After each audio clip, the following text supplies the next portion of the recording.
Hello, everyone. Welcome back to our channel. Imagine a simpler life where you feel more balanced and meaningful. Minimalism can make this a reality. Today, we are going to explore 12 rules that can help you change your perspective and simplify your life. Let's explore these ideas together, starting with the basics. First, if you're feeling overwhelmed by clutter at home, try setting a 15-minute timer on your phone to tackle a small area. This simple method can make a big difference. Instead of aiming for a major clean-out all at once, which can feel daunting, break it down into shorter, more manageable sessions. Here's a practical approach. Allocate 15 minutes whenever you have a brief window of time, before picking up the kids during a nap or even in the evening. Focus on one small task, like organizing a drawer or sorting through a single shelf.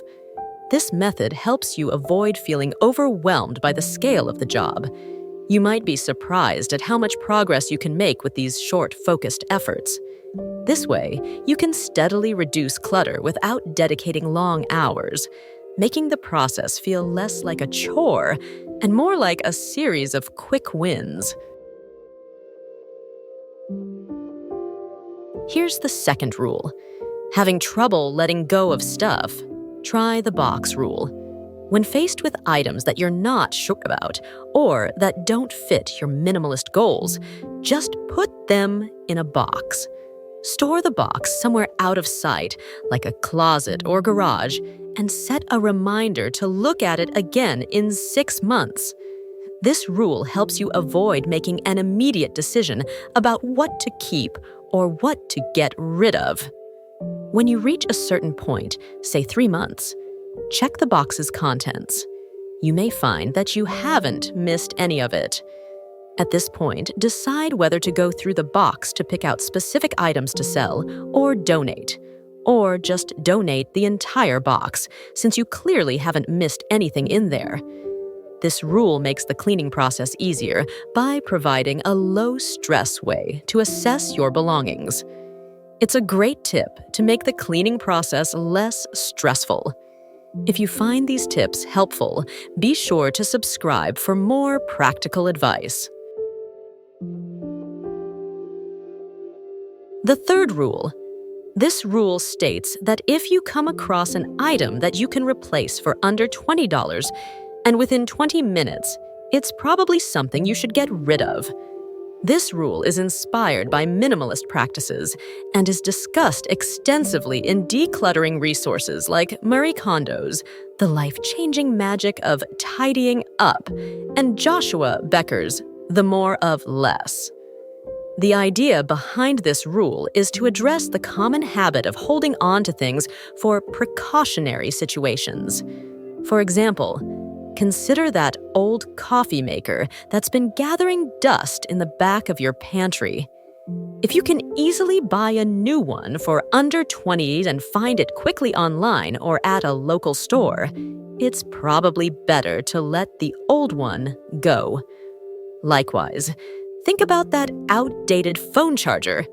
If you can replace them quickly and affordably, there's no need to keep them. You can be more confident in cleaning out your space without worrying about needing something you've thrown away. This rule helps streamline your decision-making process and encourages a more conscious approach to managing your belongings. The fourth rule is that you can transform your living space with just a few minutes of effort each day. Instead of overwhelming yourself with a huge decluttering project, why not start with a more manageable goal? Commit to clearing out at least 10 items in your home every day. This can be as simple as going through a cluttered drawer, sorting out expired items in your pantry, or finding old items you no longer use. The beauty of this approach is its simplicity and consistency. By focusing on small, daily tasks, you create habits that lead to significant changes over time. For example, each morning before you start your day, take a moment to look around. Pick a spot like a shelf or a closet and identify 10 items that you no longer need. It could be mismatched socks or outdated flyers. Just 10 items may not seem like much, but over the weeks and months, you will notice a significant difference. This steady, incremental effort ensures that cleaning becomes less of a chore and then more of a manageable part of your routine. This consistent practice helps prevent clutter from building up and keeps your space looking fresh and inviting. The fifth rule is that most of the things around us in our homes are barely touched. You may not even realize it, but a small percentage of your belongings are doing all the heavy lifting in your daily life. These are the items you rely on a regular basis. The tools, clothes, gadgets, or even kitchenware that are part of your daily routine. Now, what if you shifted your focus to these essentials? The idea here is simple but powerful. Identify the core 20% of your belongings that are truly valuable to your daily life and focus on keeping them. These are the things that make your life easier, more efficient, and even more enjoyable. Whether it's the pan you always use to cook with or the shoes you wear almost everywhere, these are the possessions you really need. Now that you've identified these key items, it's time to look at the remaining 80%, the stuff that just takes up space. These are the things you might think you need but rarely, if ever, use. Getting rid of these excess items will not only free up space, but it will also help clear your mind. The more you clear out the unnecessary stuff, the easier it will be to focus on what's really important. By prioritizing what you use and love, you'll create a more streamlined, stress-free environment. This rule is well known, but it takes a persistent mindset to actually apply it. As you go through this process, ask yourself, when was the last time you actually used this item? Does it serve a purpose? Or is it just sitting there because you haven't decided what to do with it? If something doesn't serve a meaningful purpose in your life, it might be time to let it go. Not only will it simplify your living space, it will also give you a new sense of control and clarity.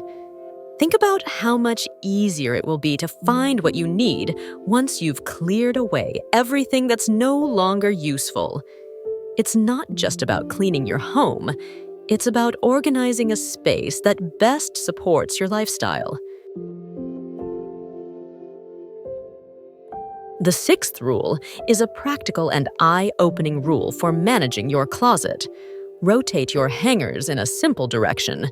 Start by rotating every hanger in your closet so that the hanger faces the back. Each time you wear an item, hang it back in the closet with the hanger facing the usual direction. Over time, this small change in how you organize your clothes can reveal some valuable insights. After 6 months, you will notice which clothes have not been touched. Hangers that are still facing the back are a clear sign that these clothes have not been worn. This visual cue makes it easy to identify items that may be taking up valuable space in your closet without serving a real purpose. For example, you may find that some items that you thought were essentials have gathered dust, indicating that they may be better left in the donation bin. Not only will this help you clean out your closet, it will also help you see patterns in your clothing choices. You may find that some items are rarely, if ever, worn. The seventh rule is that you wish you could walk into your home and instantly feel calm and organized. This isn't just a dream. It can be a reality by adopting a thoughtful decluttering strategy. Instead of just wondering whether an item sparks joy, Refine your approach to focus on practicality and emotional value. Start by evaluating each item you own with two key questions. Does this item truly enrich my life? And is it something I use regularly or find truly useful? This method goes beyond deciding whether something sparks joy.